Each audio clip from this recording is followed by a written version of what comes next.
Halo, selamat bertemu kembali dengan saya, Miss Tiurma, dalam pembelajaran bahasa Indonesia dengan materi cerita rakyat bagian yang kedua. Nah, pada materi kita cerita rakyat yang pertama, kita sudah belajar tentang apa itu cerita rakyat dan ciri-ciri cerita rakyat.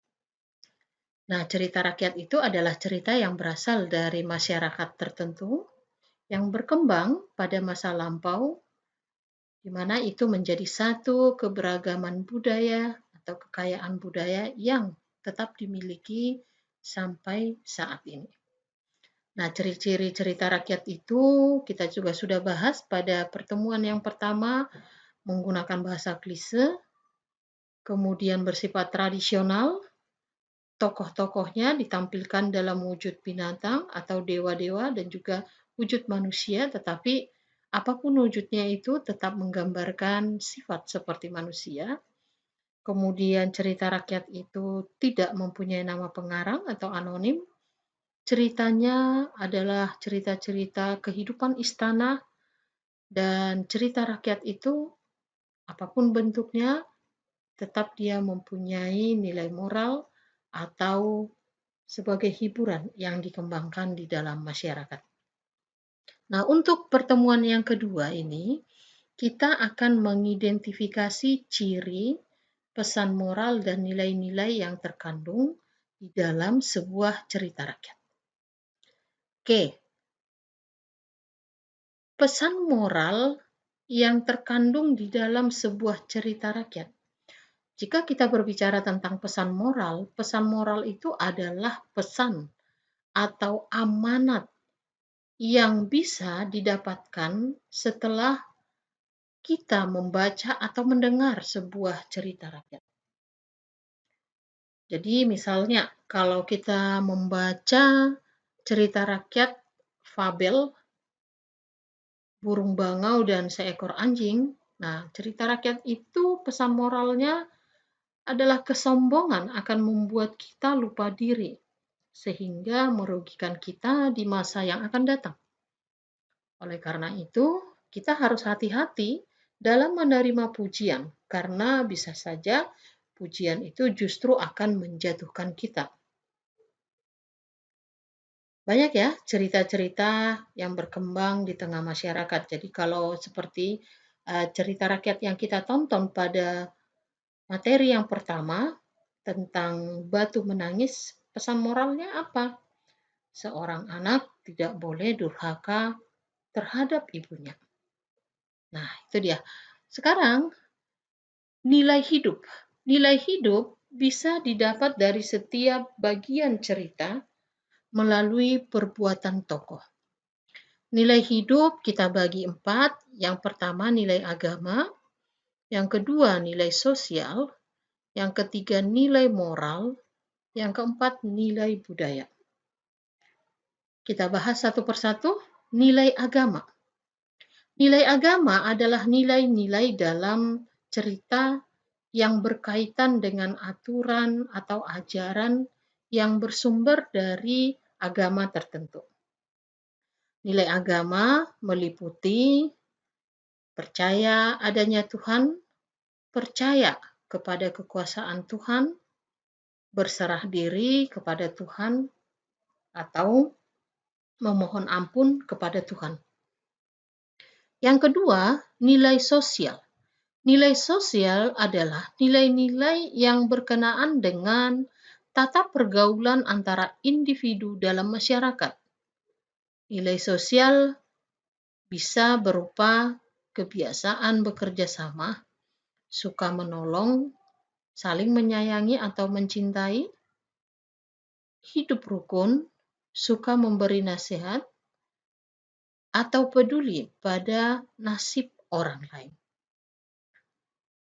Yang ketiga, nilai moral. Nilai moral itu adalah nilai-nilai dalam cerita yang berkaitan dengan etika atau akhlak atau perangai.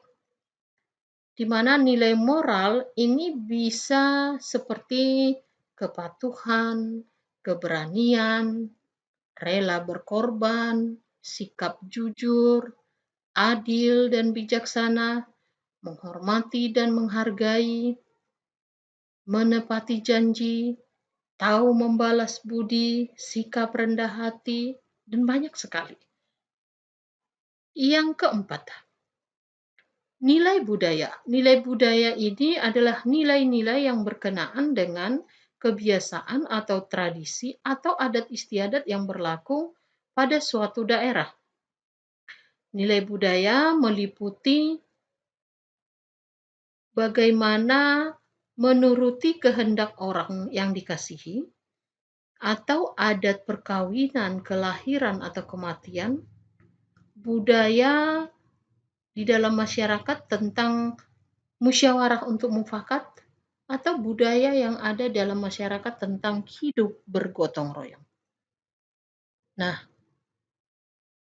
misalnya kalau kita lihat ya cerita-cerita seperti cerita Sangkuriang.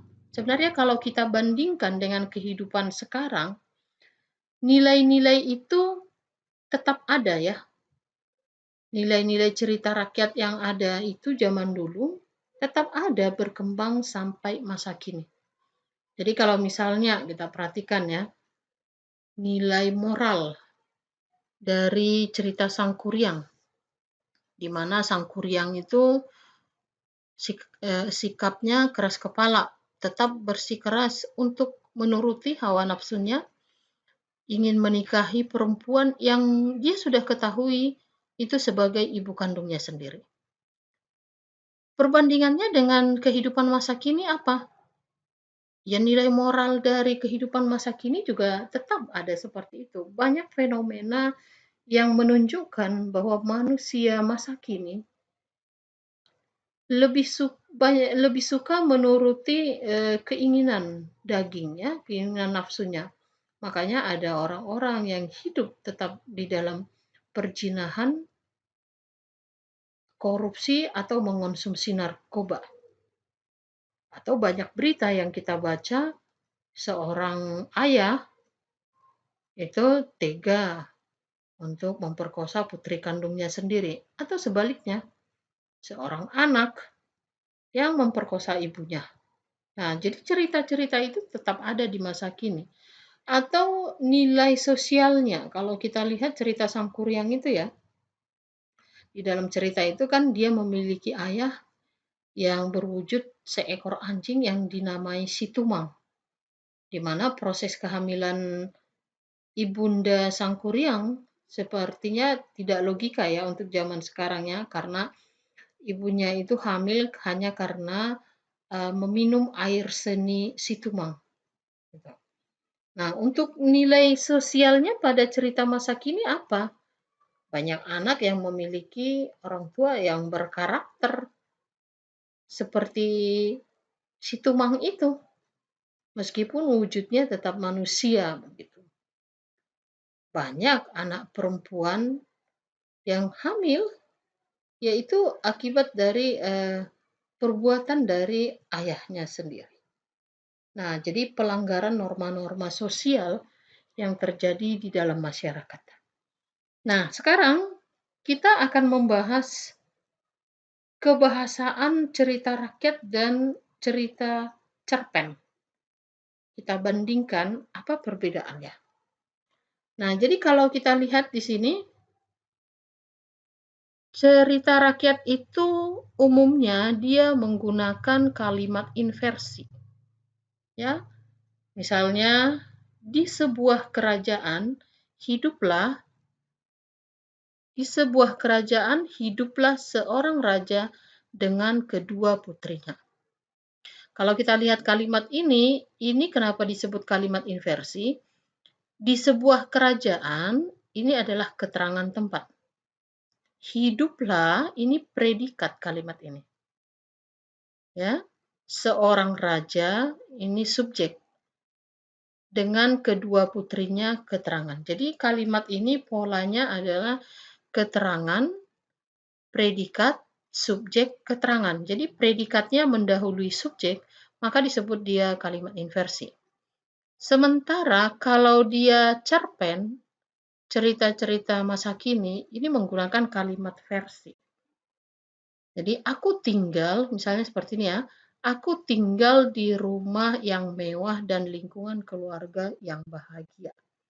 Nah, dalam kalimat ini aku itu berkedudukan sebagai subjek. Ya, tinggal predikat di rumah yang mewah dan lingkungan yang bahagia, ini adalah keterangan. Jadi kalimat ini polanya subjek, predikat, keterangan. Yang kedua, menggunakan bahasa klise.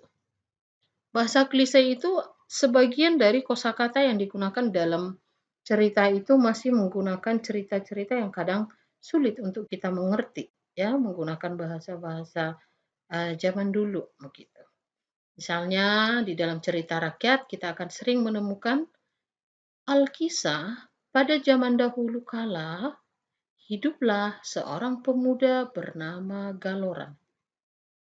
Dia termasuk orang yang disegani karena kekayaan dan pangkat orang tuanya. Namun, Galoran sangatlah malas dan boros. Jadi penggunaan kata-kata Alkisah pada zaman dahulu kala, nah ini disebut sebagai bahasa klise. Yang kedua, kalau di dalam cerpen itu menggunakan bahasa sehari-hari yang mungkin dia bervariasi tetapi lebih gampang untuk kita mengerti. Penggambarannya misalnya seperti ini. Lelaki jangkung berwajah terang yang membukakan pintu terlihat takjub begitu mengenali saya. Pastinya dia sama sekali tidak menyangka akan kedatangan saya yang tiba-tiba. Nah, itu ya. Nah, sekarang yang ketiga, cerita rakyat itu menggunakan kata keterangan tempat dan waktu untuk menghidupkan suasana.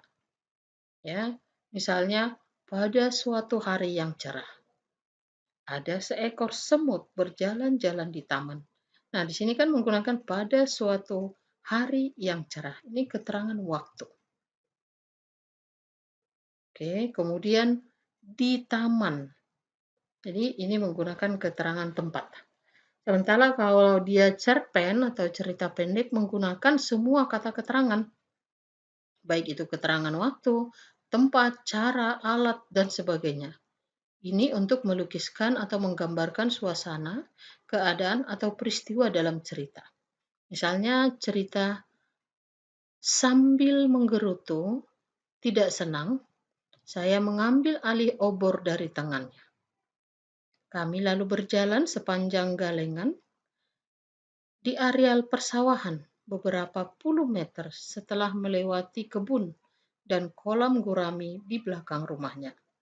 Di kejauhan terlihat beberapa titik cahaya obor milik para pencari jangkrik. Selain kami, rasa hati jadi tenang. Nah, ini kalimat ini jadi kalau kita perhatikan ya banyak keterangan di sini. Dalam kalimat ini di kejauhan. Nah, ini merupakan keterangan tempat. Kemudian di situ ada juga menggunakan di areal persawahan. Dari tangannya. Jadi kalimat-kalimat ini banyak menggunakan keterangan setelah melewati kebun. Nah, keterangan waktu banyak. Jadi itulah dia perbandingannya kebahasaan antara cerita rakyat dengan cerpen. Baik, sampai di sini materi kita. Sampai bertemu di kesempatan berikutnya.